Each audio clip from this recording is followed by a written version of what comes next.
Mas, sampean tak masuki di grup WA bersama dengan kelompok orang-orang yang ingin mengadakan perubahan di negeri ini di tahun 2024. Setuju kan? Inilah telepon dari tokoh nasional penggerak kekuatan massa yang mendukung pemerintahan saat ini. Yang saya pun bertanya, siapa aja ada di grup tersebut? Dijelaskan panjang lebar nama-nama tokoh nasional baik yang dari incumbent, politikus, hingga tokoh oposisi. Lengkap dan orang berpengaruh. Maka saya mengajukan syarat sederhana. Bolehkah diskusinya adalah tentang perubahan total bernegara? Seperti apa itu, Mas? Demikian dipertanya menyelidik.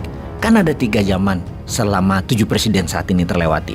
Zaman Orde Lama, zaman Orde Baru, dan zaman Reformasi. Kalau grup tadi setuju, maka kita diskusikan adalah tahun 2024 adalah tahun terakhir era zaman reformasi tersebut. Kita ganti era baru, sistem baru, pola baru yang bukan hanya mengikuti kemajuan kecepatan zaman saat ini, namun era baru mendahului zamannya agar Indonesia menjadi negara terdepan di tahun Indonesia ulang tahun ke-100, yaitu Indonesia Emas di tahun 2045. Kalau setuju, saya bergabung. Waduh Mas, kalau idenya begitu, ya kita buat grup bertiga dulu aja. Saya, Mas Bosman, dan dia menyebut sebuah nama yang dikenal luas secara nasional.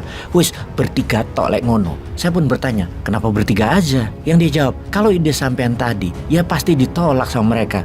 Mereka ini ingin perubahan bukan kayak yang dimaksud sampean.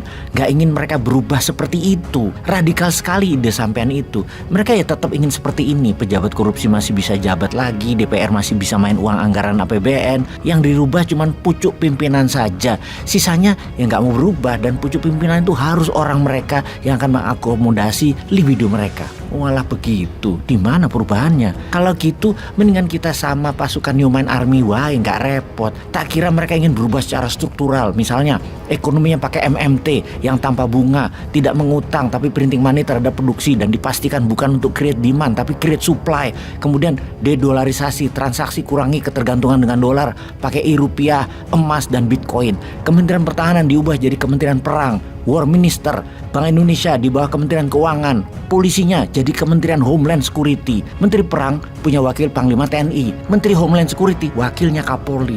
Ini kalau kita urai terus perubahan yang akan kita lakukan, pasti kita dibilang radikal kadal gorong-gorong kita ini. Haduh.